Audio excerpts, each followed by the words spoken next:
and welcome to another episode of Fatman Beyond. It's a home episode. It's a Blackman Beyond episode. It's a solo episode because Kevin is still in production on Jay and Silent Bob reboot, and I had to go see Captain Marvel by myself, and will also have to review it by myself. So here I am reviewing it by myself. I go to every Marvel movie, every comic book movie, with a sense, hopefully, of some cautious optimism, right? Like, I'm hoping they're all good. Pardon my shaky hands. I always hope they're good. I always hope that they add something to the canon. I always hope they prove themselves worth the time and the effort and the love that we as fans devote to this entire crazy enterprise. And I'm sort of two minds of Captain Marvel. After having seen it twice, I went on opening day, and then I went again today to go see it. Because when I first got out of the theater, I was a little crestfallen because listen. There's some stuff that I really do like in this movie, quite a bit. I think Brie Larson is fantastic. I think that Jude Law is a ton of fun. Like I'm trying to remember the time that I saw Jude Law in a thing and didn't think he was a ton of fun, because he is at the stage in his career where scenery is meant to be chewed, and he does he with a wink and a smile, that guy has always been able to convey some semblance of malice, or at least some semblance of what you see is not what you get. And there's more beneath that particular surface. So I thought he was fantastic. My issues with the movie were such, they were emotional. Ultimately, they were that I found it hard to emotionally engage with Veers until she becomes Carol Danvers, and like that, I get it. That's part of the structure of the movie, is that it's somewhat a mystery where your main character is uncovering her own identity. But as such, because Carol Danvers, because Veers doesn't actively engage with who she is and what she wants, the movie as such doesn't have a main character, a protagonist, who engages with who she is and what she wants. So for almost half the movie, Veers is, I mean, we first meet her on Hala, and we first meet her being told to control her emotions and not let the emotions get the better of her, and to be the best version of herself, and to do that means to sublimate everything that makes her special. And I thought that thread was set up kind of strong, and then not pulled through enough of the movie, if you know what I mean. Like, there's parts of that movie that absolutely feel like they're about a woman who's been told not to be who she is, because who she is a liability, is a detriment, is, you know, the outward display of emotion is verboten for her. And so the idea that she would, over the course of the movie, uncover and unlock her true potential, vis-a-vis her emotions, is really kind of strong.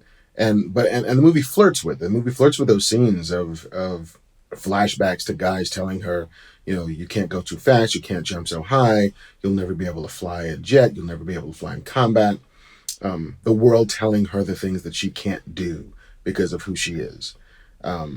And then for that to kind of loop back around in the end, and her power comes from repudiating that very idea, that there need to be controls on who she is, that there need to be overrides to her sense of power and her sense of place. But because Veers is separated from Jude Law for much of the middle of the movie, and because she doesn't have access to and isn't driven by a desire to uncover those memories, they don't really drive her. You know, like her mission as she sees it is to stop Skrulls from infiltrating Earth, to get a light speed drive to do something. And the Skrulls, there's like 5 of them, and they never seem that threatening because they don't want that ultimately. So it feels a bit like those Marvel movies where here's the shiny MacGuffin that your hero has to get, and then it either will be or it won't be that thing, but it doesn't matter really to what happens in the movie. And that's never mind the, like, they need to find a lightspeed drive on Earth, which is galaxies away from where Hala and the Skrulls are from, and so somehow the Skrulls and the Kree can get to Earth anyway, and maybe it takes a little bit longer, but they can still get there, but the lightspeed drive will get them there faster. Okay, sure, if you want. So by the time, Carol Danvers, or Veers, makes it to Earth, she's not engaging with Earth in any real way. She lands on Earth and she's like a cop on a quest. She's on a case, she's got to find this, and she's hunting clues, but other than a couple of like odd hallucinations, she's never actually interfacing, engaging, and reckoning with the fact that Earth should feel familiar to her. The music that she hears should feel familiar. The places that she goes should feel familiar. When she goes to someplace that should feel like home, it should feel that way. And the movie doesn't give us that. The movie gives us Veers at an emotional remove, and therefore us at an emotional remove from her, because we don't know what's driving her. We don't know what she wants. We don't know how the things that she does are answering questions for her that will explain who she is and where she comes from, because she doesn't care for much of that movie. It's only when she meets Maria Rambeau, it's only when her former best friend gets to sit down and tell her, this is who you were. This is what you meant. You were the strongest, most powerful person I ever knew, and that was before you got your crazy light powers. That stuff lands like a ton of bricks. Like, that stuff is killer, and that stuff gives you the emotional drive that for me, the first hour of that movie didn't quite have. And Guardians shows that you can do the kind of interstellar adventure, but still root it in what feels like, Peter Quill was all about running away from responsibility, from the tether, from the people who would care for him and the people that he needed to care for. Because in the jump of that movie, we realize that he's not ready to reckon with the people that he loves leaving him.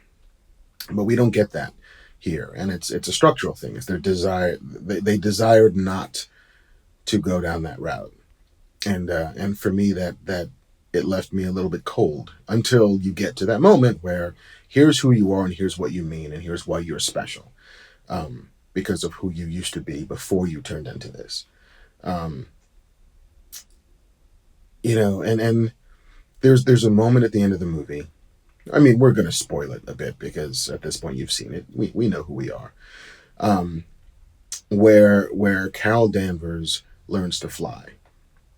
And I feel like the movie wanted that to be a bigger moment than it honestly was in the movie.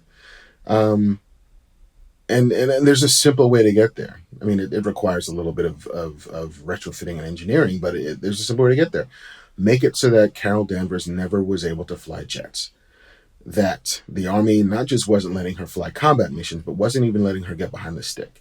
That she and Maria were helicopter pilots. You can make it that they could fly Apaches, they could even fly gunships. Not into combat, but like they could still fly stuff with guns. And they were the best at that, but they always looked over and they always saw supersonic flight. They always wanted to break the sound barrier, and they never could. They were never allowed to. And so you still get to have, if you want, you can still get to have Veers flying a helicopter out of the Pegasus base. You still get to have Maria Rambeau leading, an awesome flight chase down from Mar-Vell's lab.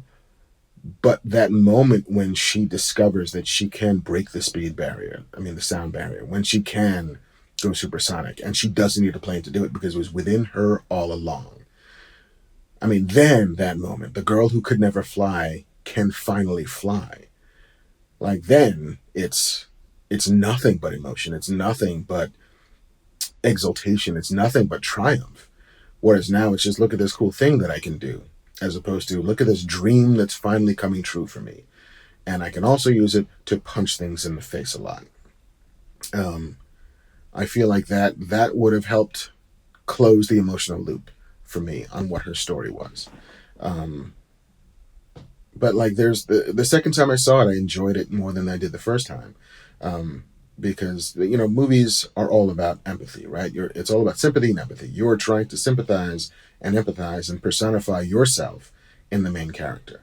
And it was only on the second time that I was able to kind of work my way in and see the kind of emotional pull, especially, or the emotional pull pulled me harder the second. Wait, that sounds dirty.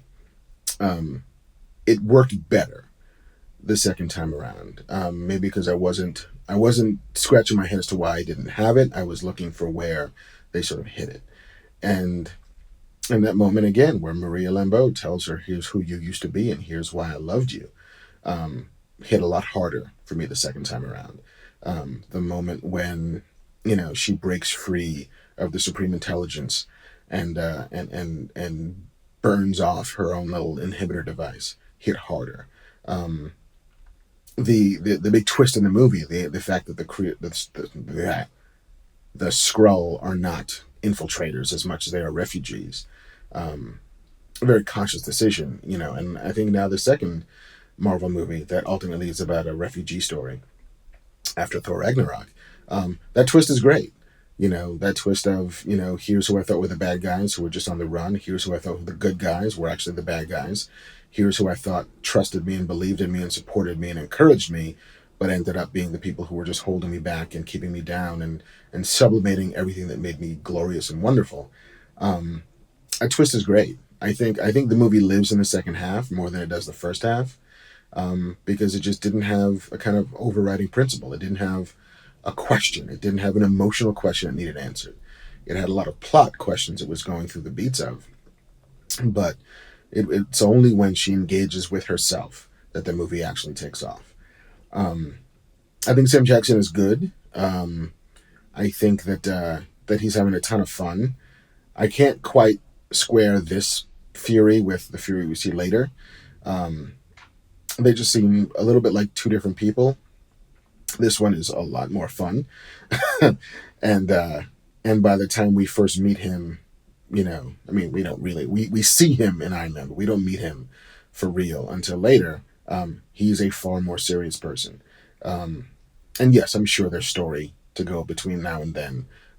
The awful things that happened and Senator Pierce and all that stuff. Um, but yeah, it seems like he's a slightly weirder dude. Here, he's a lighter guy. Um, I think the CG on Sam Jackson is amazing. The CG on Phil Coulson, a little less so. The Clark Gregg stuff, he looked plastiner than I would have liked. Um, but like all of that stuff it's fun, like inner nerd stuff. It's fun, like checking boxes of like, oh hey, we're connecting these dots and these lines, and when is Nick Fury going to lose that eye? And I thought it was a grenade that went off. I thought it was like a, I don't know. I thought Winter Soldier had a different origin story for how he lost his eye as opposed to I got scratched with a cat, unless he's inventing that story as he goes.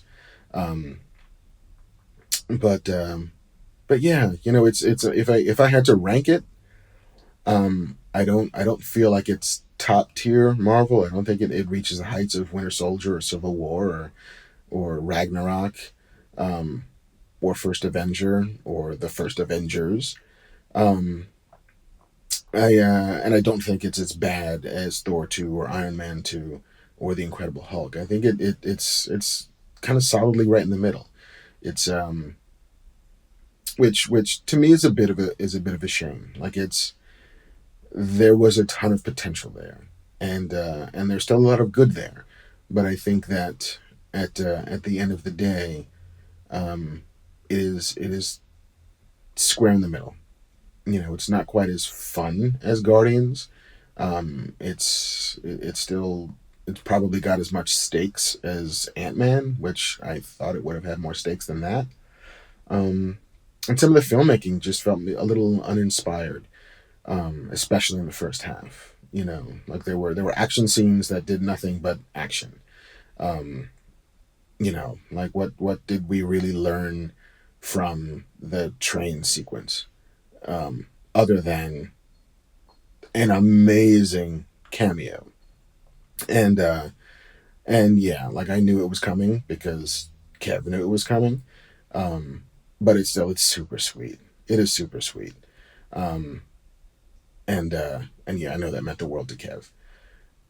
But that sequence doesn't give you anything besides a clue trail. It doesn't really reveal character. It doesn't really, enhance our emotional understanding of who Veers even is at that point, or what the Skrulls want in that point. Um, like the whole first thing on whatever planet they go to get the spy that they don't get. Um, it's just it feels like we need an action scene here, not because it's going to do anything for us. It just needs to be action here. We need to get the plot going. We need to instigate what's happening. I mean, I would have liked to have lived more in 1989 Carol Danvers. Like, give us more of that stuff.